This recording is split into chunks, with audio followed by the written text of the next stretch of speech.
Today's very special evening is called as test evening. So before we really jump in, how many of you have heard about tests? Okay, this is interesting. Do you know what test really means? Which is fast. Yeah, you're right. So it's pretty good. When Andrews really started off, initially he did heavy data lifting. There's always a problem of it being slow. So test is all about making it fast. And today we have a amazing set of speakers in house today who's going to really cover tests from all different angles. Like why exactly test was well, test at the height, test at width. So pretty packed session today. Just stay tuned to it and ask as many questions as possible. So these are going to be 3 sessions. Before we really jump into the session, let's just talk about some housekeeping. A gentleman really came and asked me about the videos. We're going to post these videos to YouTube/YDindicator. So you can go to that channel and you can even find in previous Hadoop videos. The slides will be on lightshade.net/YDindicator. So you can find all the previous slides there as well. We're going to have the next Hadoop Meetup on the 3rd Wednesday of the next month, which is 19.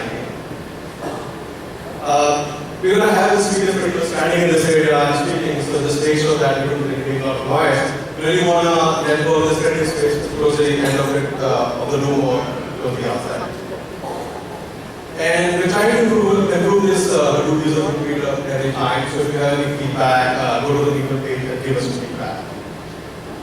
Alright, so let's just kick off. Our first speaker, Alan Gates. It doesn't require any introduction, but just for those of you who do not know about him, Alan Gates is a co-founder of Hadoop. He has been the force of nature behind the thing. He also designed the test catalog. And today he's going to be here to talk to you about why test was built. So please welcome Alan Gates.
The current trendy thing to complain about is it was for batch. Right? A batch has its place, but this makes it hard to do interactive. Right? MapReduce was designed entirely around the assumption of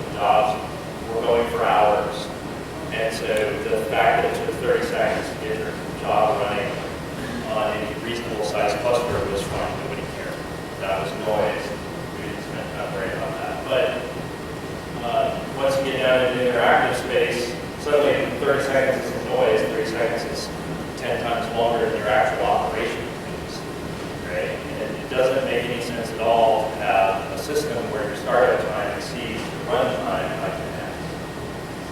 So, okay, so far I've told you exactly nothing you know what's right. So Yarn is the rescue here, right? Yarn is what opens up to do to things beyond this mountain. So far I've told you exactly nothing you don't know. I'm just setting, I assume, right? This is all history, I'm just setting the stage. So now comes the question of why did we respond to this situation by building tests? Why should we go out and build tests to solve this problem? And what exactly problems are we trying to solve? So the first goal is we wanted to build something that people could, where different projects could share and work together on building this execution engine, right? You see lots of new projects coming into Hadoop and running on top of Yarn every day, and that's great. That's a good thing. But we believe there's another component in the stack that can be shared, right? A lot of different projects, big cascading, probably others that I'm not thinking of, Crunch, others that I'm forgetting, all do very similar data processing on top of Hadoop. They all build a bag of graph operators, and they execute that graph. It makes sense to share that work. And that's what we want TES to be, right? Rather than building a top-to-bottom solution, we want to build a platform people can share. So let me give you an example of how that works. That works. Our first big need was to get SQL on Hadoop working quickly, right? Obviously, there was a lot of innovation going on in that space. As a company, we needed to have a solution for that as well. So we could have gone out and built that top-bottom, I suppose, TES as a separate thing. But we believe that there's a lot of sharing that can go on here. And also we believe, frankly, we're better building platforms. And so we wanted to build a platform. All right. Another goal of TES here is to span batch and interactive. There's a lot of talk now about new tools to do interactive. Obviously, there's MapReduce has been batch for a long time. We don't want to see a world where you have one item that is batch, or one set of tools for batch, one set of tools for interactive. That's not really a great solution for users. Okay? It's not easy for customers to think about the fact that I have a different tool to use depending on the data size and depending on the interactivity. They don't want different SQL engines for different data sizes and different speeds. They don't want different graph processing tools for different data sizes. Now, the applications themselves, you try to bridge that. You try to write hive to say, okay, it will have two backends. One to go against MapReduce and one to go against whatever interactive and fast. But that makes life hard on the tools as well.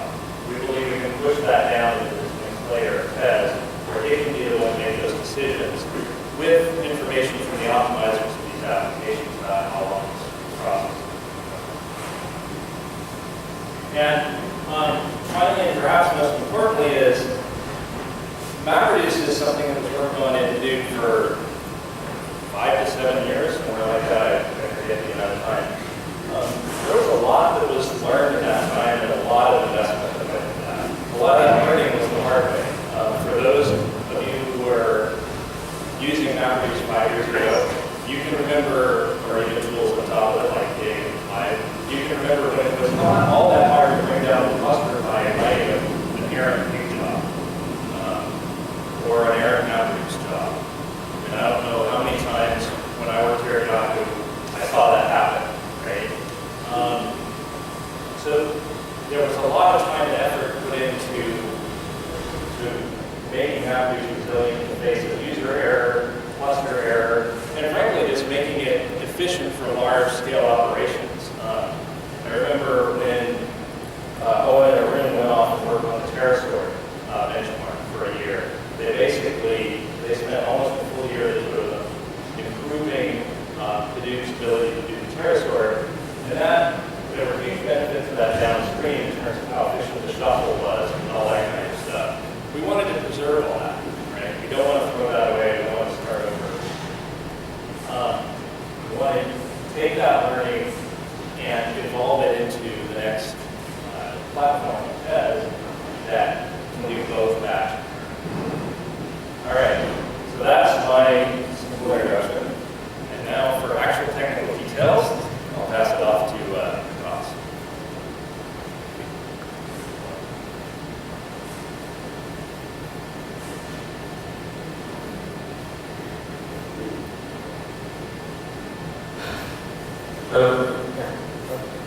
Hi folks, am I too loud? So is playing?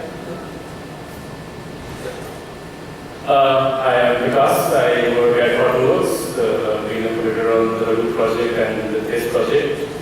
And what I'll do here is give a really high-level overview of what the motivations for TASE were and what are the problems that we are trying to solve. Because I would like to leave a lot of time for high and big folks. Does it sound like everything is happening in slow motion? I'd like to leave enough time for high and big folks to actually show how they benefit from TASE, and I'll be very brief with what TASE is itself. At the end of the slide, I'll leave you with a couple of links where you can actually go and look at a much more detailed presentation along with a video for TASE, which will give you a better idea of TASE itself beyond what I'm going to talk about right now.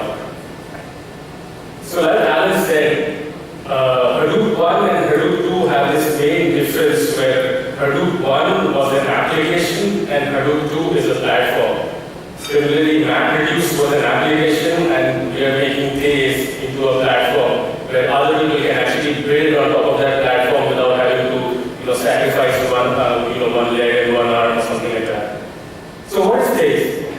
TASE is a distributed execution framework which is targeted towards data processing applications.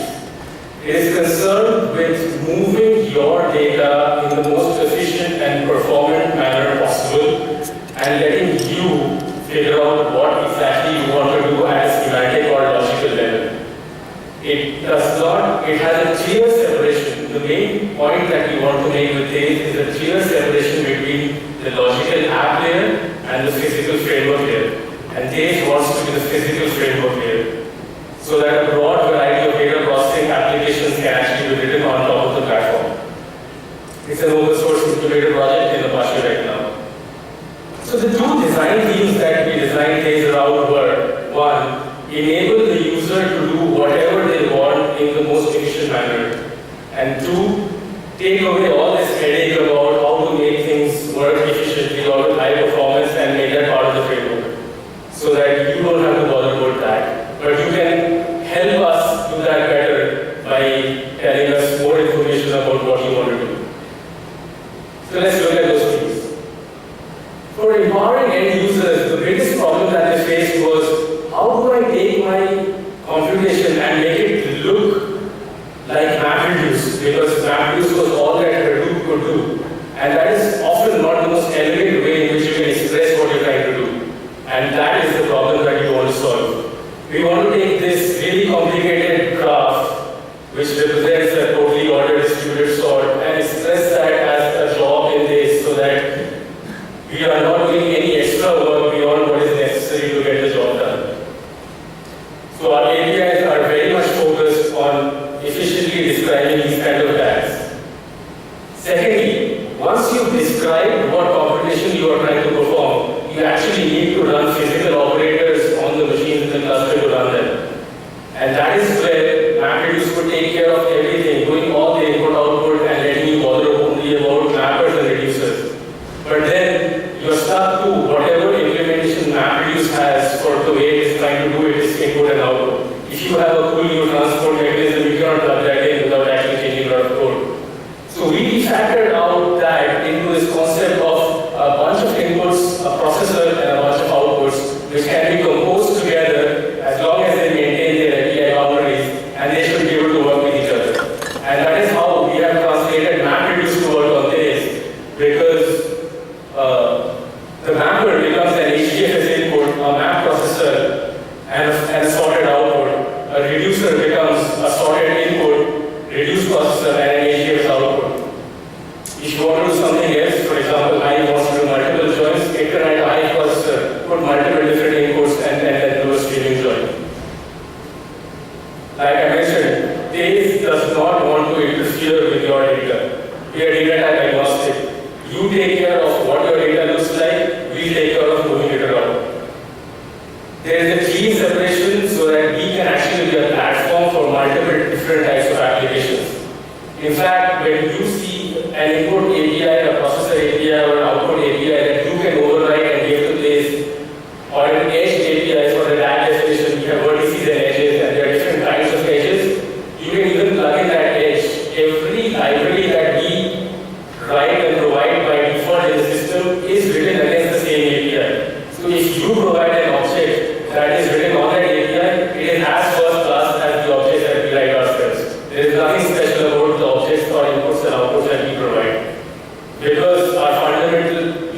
be an API for distributed data processing.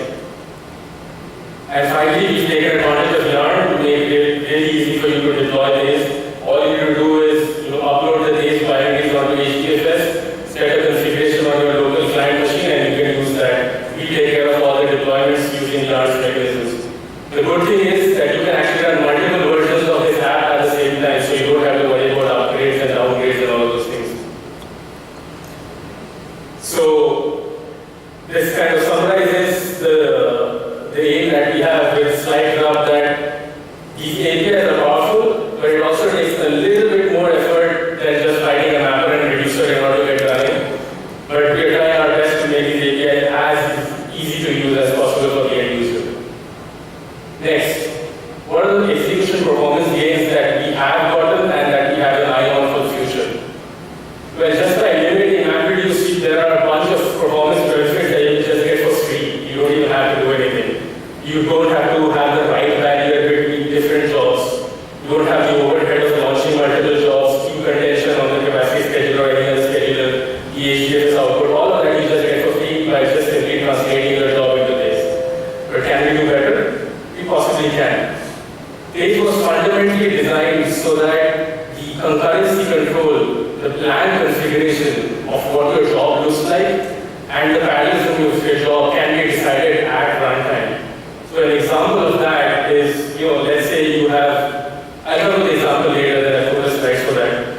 But the bottom line is that our scheduling, our concurrency control, and our plan, the DAG that you describe, are all configurable at runtime so that you can make late binding decisions for improving your performance.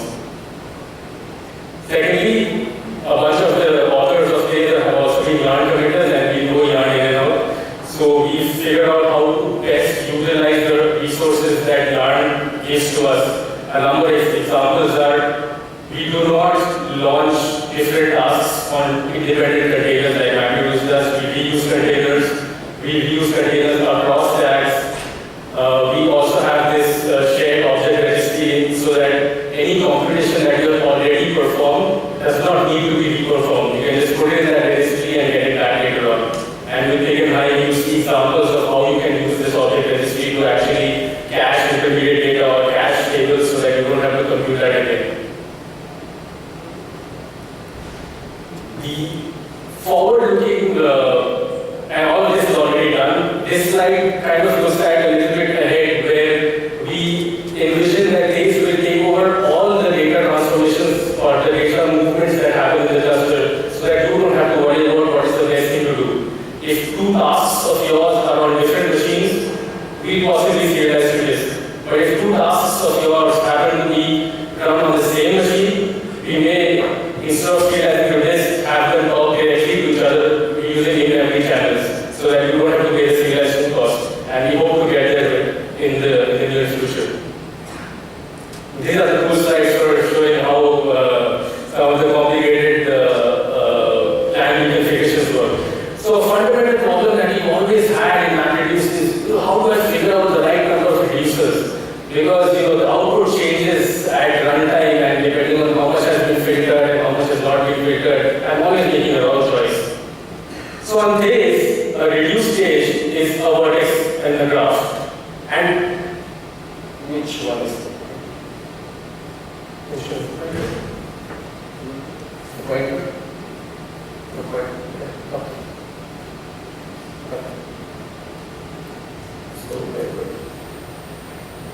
So each vertex in the graph has this vertex manager, which is a user pluggable component which is responsible for concurrency control and scheduling.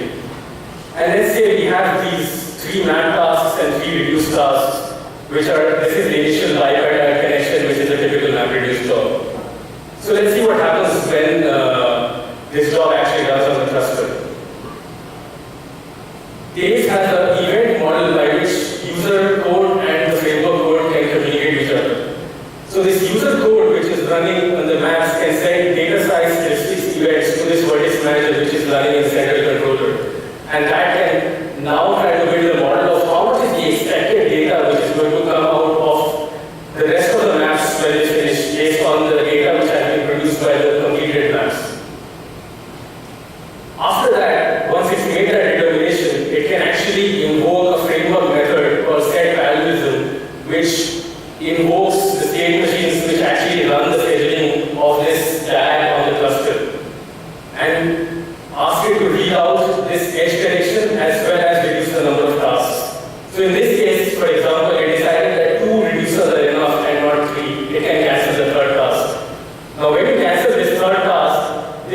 edge routing over here also needs to get changed because there aren't 3 consumers anymore.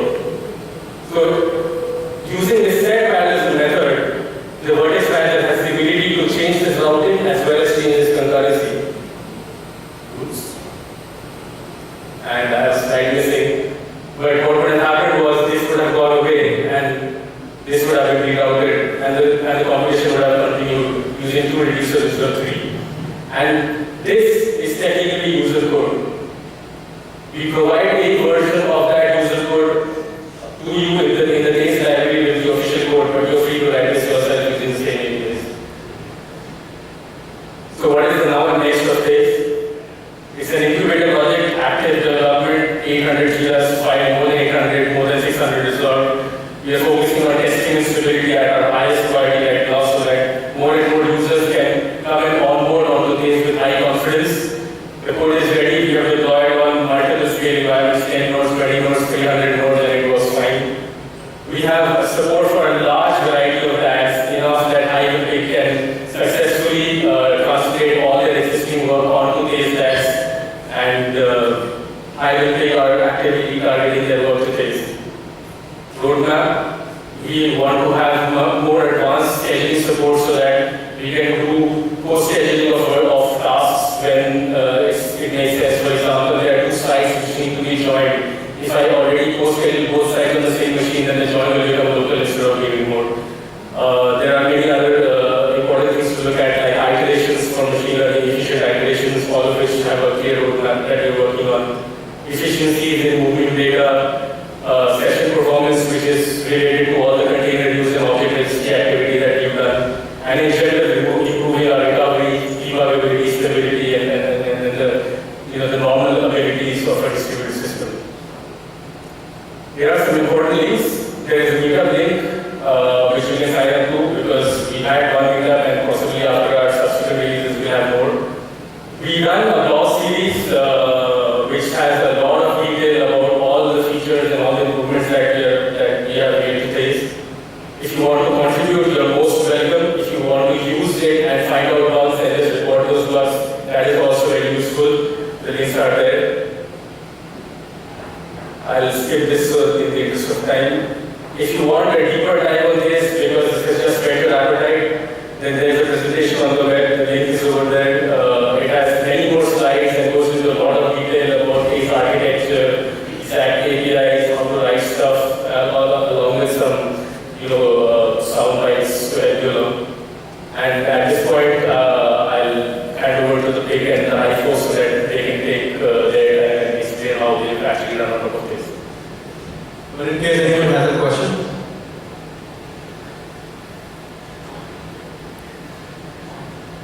could you explain how this is maybe better or different than Apache Spark? It is a similar system. Both of them are addressing the space of how you address, how you efficiently run tags and competition like that. But the main difference that we're trying to do with this is that we're trying to be a lot more agnostic of the logical layer. Versus, as far as I understand, Spark comes with its own set of operators and data types which it works on. Versus we are trying to stay a little lower than that so that if you do key value, you're welcome to key value. If you do tuples, you're welcome to tuples. And we are less tied to being an in-memory implementation.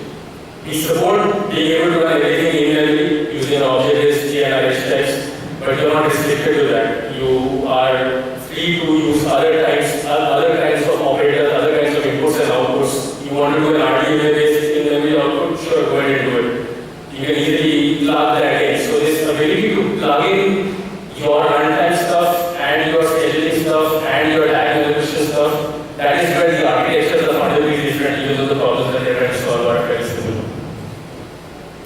any other questions?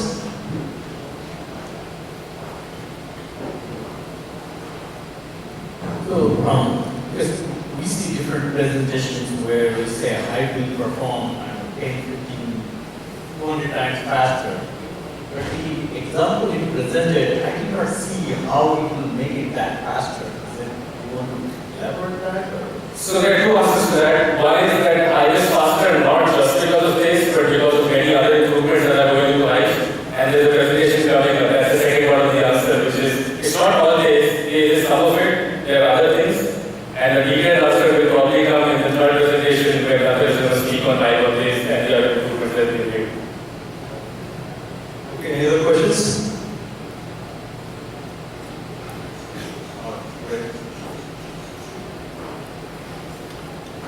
Big hands for Vikas.